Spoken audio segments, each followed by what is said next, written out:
Leadership is a process that has to be in place, managing and understanding the world.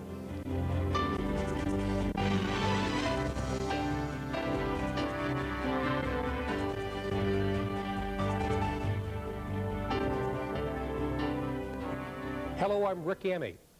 A leader is defined as one who goes ahead or in advance, one who acts as a guiding force, a commander. And whether by choice or by fate, all of us will lead at some point in our lives. Some of us will make a life of leading. And whether we preside in business, labor, politics, education, science, art, the ministry, neighborhoods, or even in our own families, our actions will affect others, perhaps profoundly. A few leaders in pivotal roles will alter the lives of hundreds or thousands while transforming vast institutions, nations, and even the planet. Leadership can be enhanced or restrained by the personality of the leader. Leadership and oneself can be a powerful or an uncomfortable alliance. We don't talk much about effective leadership, what constitutes it, how to achieve it, and certainly we say little about how it is altered by our own unique individual makeup. Now, we will. We will look at the characteristics of good leaders. Can those characteristics be acquired? Can we, in order to become more effective leaders, overcome the self-imposed limits of our own personalities and of our own fears? For insight and for answers, we joined a man who has spent almost half a century counseling thousands on their personal lives and on leadership. He is leadership expert Jim Farr, with whom we had a series of extended conversations at his farm near Greensboro, North Carolina. Jim founded his own business consultancy, Farr Associates, as well as the Center for Creative Leadership, where he served as its first director. He believes 8 out of 10 companies do not have the leadership they need to operate at their highest levels. Have you ever gone into a company where they asked you to come in and help them be better, and you found that, gosh, they were doing most of it right? Let's put it another way. Most of the companies I go in, I would say, are already in the top 20% of leadership effectiveness. They're so far enough along in understanding the value of leadership that they're motivated to do it better and do it. The companies that need it most are unable to use this kind of input. And why is that? Because the leaders are leading out of their minds, and their leadership is a product of the way their mind is, and this stuff I want to talk about is a bunch of nonsense and costs too much and takes too long, and let's take names and kick butt and it'll work. What do I need with it? It's like this situation I told you about one time where I was working in this plant helping get productivity up, and I had 13 of the lines every 2 weeks. They'd meet for me. They'd come off as a group and meet with me for 2 weeks. I walked in one day and he told me they were canceling the program. I told him to look at the wall. He had a chart that showed weekly productions for 3 years, and the last 5 weeks had all been increases. And I said, look at that. And he said, yes, but if they weren't off their job all the time, it'd be even higher. That man didn't have the mind and the awareness to be able to comprehend what I was telling him about leadership and how to do it. Yeah, as a little test here, what would be a good indicator to leaders out there who are contemplating getting some help improving the way their company operates? What would be good indicators to them that they need help? That they don't know how their people feel. They don't have mechanisms in place for reading the minds of their people. I go in places and do surveys and find out that they're very hostile to management. Management doesn't even know it. That they don't have setups where employees can tell management how to improve things, things of which the employees are perfectly aware could be done better, but there's no system whereby they can communicate it to management. Places where interdependent departments have no communication contacts. Cases where management plans goals and directions and never involves any of the people in it. And, I mean, now I'm talking about I go in and I can see all the technologies that are being omitted or not paying attention to. And what you mean by technologies is not necessarily technical technologies. You mean human technologies, don't you? I mean, if you're going to have a complicated group of people working together, there needs to be a communication network that allows them to coordinate. That's a psychotechnological leadership problem of how do you optimize the communication links so that 300 people can keep a precise focus instead of wandering around down a broad path. Speaking of wandering, we've now wandered from talking about what's good about leadership into what's wrong with leadership. So let's stay in what's wrong with leadership. Look at that a second, though. Okay. You know, I would say that the leadership of the people that I've worked, the companies I've worked with, by and large, they're in the top 20% of effectiveness out there. So the people who are mostly right are trying to be all right, and those who are mostly wrong aren't trying to do anything. Or those who are aware enough to realize that there's a whole complex dimension out there that they haven't been trained in or looked at, and they're motivated to do it. This is a frightening thought. It just occurred to me that what you're really saying is 80% of the companies who need to lead better aren't going about trying to find out ways to do that. And what is the impact on our society? Because 8 out of 10 companies are not trying to improve their leadership or being the kind of leaders. Well, one of them is that we ended up having, at least for a while, a heck of a competitive problem as a global economy, which we're working to fix, and we're fixing it. Another one, I'd say that it's gradually eroding the work ethic, which is a very valuable social asset. And I don't mean to work to go be slaves. I mean the sense of responsibility for supporting society and self and the greater good. Good Lord, I can remember when I was a child, people would practically starve to death before they would go on relief. Now, I think there's a huge portion of the population out there that would starve before they go to work. And that's a matter of the way society has helped them train their minds. A failure of leadership. And this leadership, because the leadership lag you were talking about earlier, is getting wider. I believe so. At the same time, I see a great effort out there to catch up. Leaders are becoming aware that there's a lag. Well, let's talk about some of the specific failures that there are in what's wrong with leadership today. And one of them is, you have written that the leaders come from a position of personality rather than professionalism when they deal with the people who work for them. Well, we'll, I'm sure, have a lot to say about that at some point in this discussion. Right now, just overviewing it, if leadership is well, let me put it a little differently. Leadership is an absolutely necessary, essential part of the social machine. Leadership is a process that has to be in place or the social machine can't operate. And you have a box on an organization chart called Vice President of Marketing. That box is there because it represents a leadership function that must be present to make this organization go. Well, you put somebody in the box, they're very apt to assume their job is to go and act like a leader, which is a matter of acting according to the way they see leadership and the way they are and according to their personality.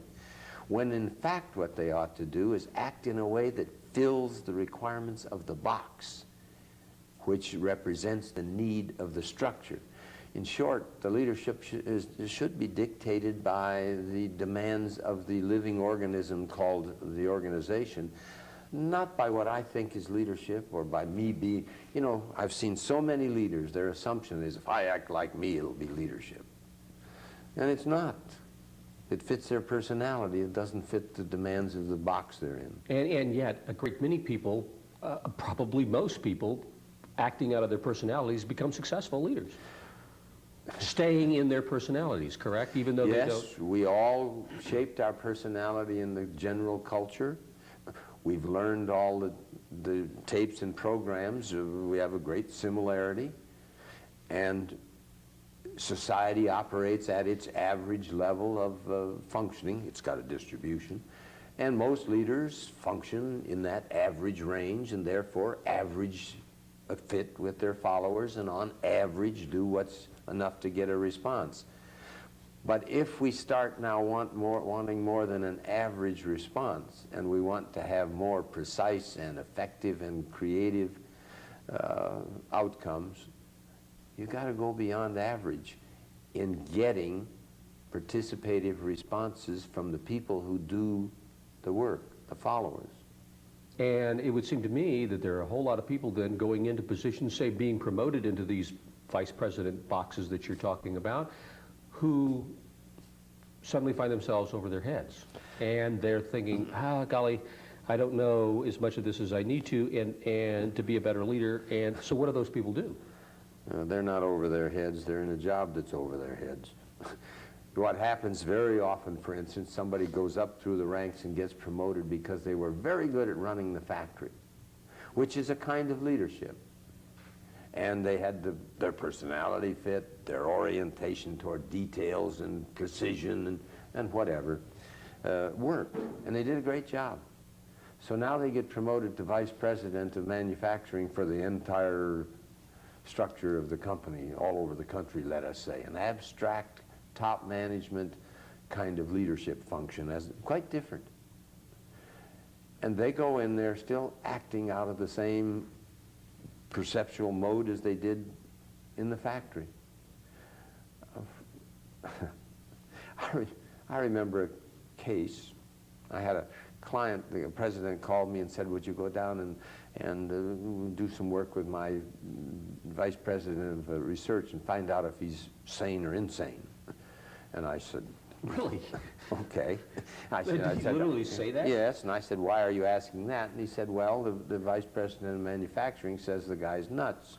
And I don't know, so I went down and worked with him, and I found out he was a brilliant, well-motivated, altogether guy. And so what's the problem? This was in a textile company, and he was in the research section. The marketing section, going to the shows, this is in the period when they were starting to get into fabrics with lots of colors and changes. Instead of long runs, they had problems of dyeing in short runs. And marketing was pushing the company toward that kind of productivity. Well, the plants being run by a vice president, his major aim was low unit costs, and he was an old-timer. And his thing was, we want long runs, same blue surge, minimum changes. It lowers costs, and that's what had been happening in the early years. Well, the upshot of it was he would be trying to get the vice president of research to do research on his long run, when marketing is over here saying we need research on how to do dyes and so on. And he believed marketing and would do that. And the vice president of manufacturing, who had about 80% of the leadership power in the company, would go to the president and say, that guy's won't cooperate. Well, he's the leadership, the vice president had most of the power. He was stuck in the past, leadership lag personified. And his judgment was the vice president of marketing was uncooperative and crazy. And in fact, that he was right on to what the leadership problem was. And so what was the ultimate outcome of this? The ultimate outcome of is they restructured the company so that the vice president of manufacturing had much less power, and marketing and research had a balanced boat, so to speak. Another problem that you say that with leadership today is that that as a leader, I am likely to have little knowledge of and I find this interesting, that we tend as leaders to come at our leadership jobs as personalities rather than professionals. And yet you say, even as we do this, we have very little knowledge of ourselves. Psychology is the latest science to develop. If you want to look back over the last couple of 1,000 years, you'll see that what's been happening as we've evolved a culture is we've gotten more and more and more focused inward on ourselves as operating instruments. And it's no accident that right now, one of the major professions out there is psychotherapy. People they know so little about themselves they can't run their lives. it's no accident that, I don't know, 1 out of every 2 marriages fall apart because people don't know how to manage. So what's so surprising? They don't know how to know themselves and run themselves in the complex process of behaving in a manner which causes 500 people to be all turned on to do what you want. Actually, they go out there and tell them what to do in a manner that causes them all to get resistant and resentful because they feel as if they're being put down. So it's wholly consistent that they don't know themselves. And so what they need to do is that they need to know themselves if they're going to be as effective as they have to be. What it amounts to from my point of view is this. You see, it's all been appropriate in terms of the way times were up until recently. It's only recently that we've developed realistic knowledge about how people tick and how personality works and how learning and minds and, you know, psychology's just produced a whole lot in the last 150 years. It's just becoming available. And really what I'm sitting here talking about is, hey, it's available, a whole new resource. Let's start applying it to the process of leading and everything else. You know, you can do it in psychotherapy too, but I don't want to. I'd rather, my notion is if I get 100 leaders to become more effective, the world is going to be a better place and 10,000 people are going to benefit. So. But this resource has only in the last relatively few years been available. And they don't even know it's there. So, you know, we're in an evolutionary stage here.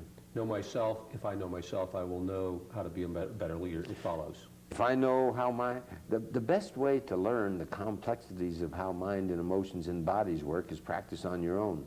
If you really know how yours work, I can watch what you do and have a good notion of what's going on in you. Well, and it also follows that if we as leaders, as you say, tend to not understand ourselves very much as psychological beings, we certainly don't understand how our followers are operating. It's more complicated than that. Not only do we not understand ourselves, the way building your personality and growing up works is that once you've got yourself, you learn it and you've got it set, you forget about it and you quit looking at it.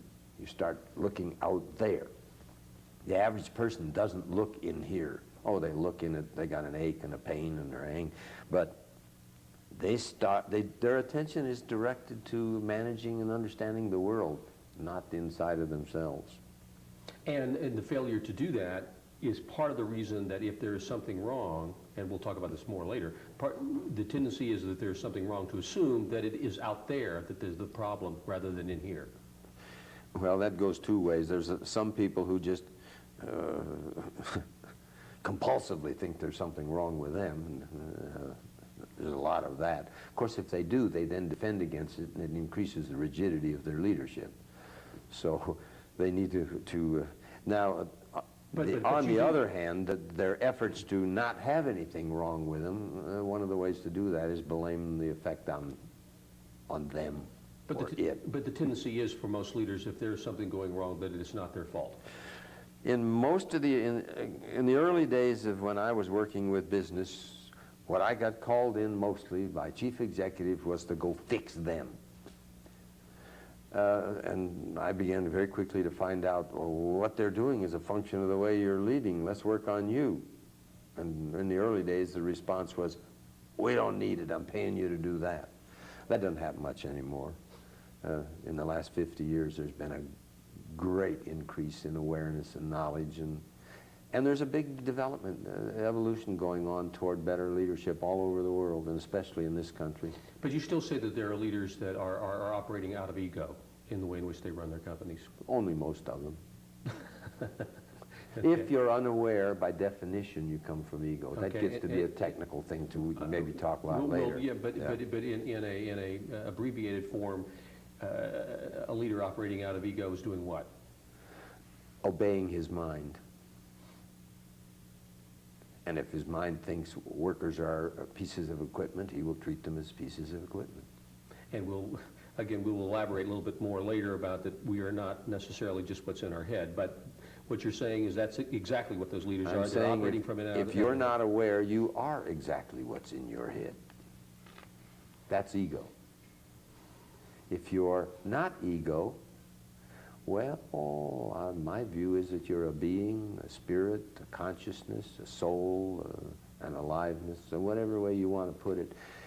And if you get operating purely out of your head, you get out of touch with and forget that you are a being here to use and express yourself through that mind. But if you forget that you're a being and think you are your mind, then all you can do is obey your mind. If I remember I'm a being, I might look at my mind and tell it, "You're nuts, buddy. Change your view."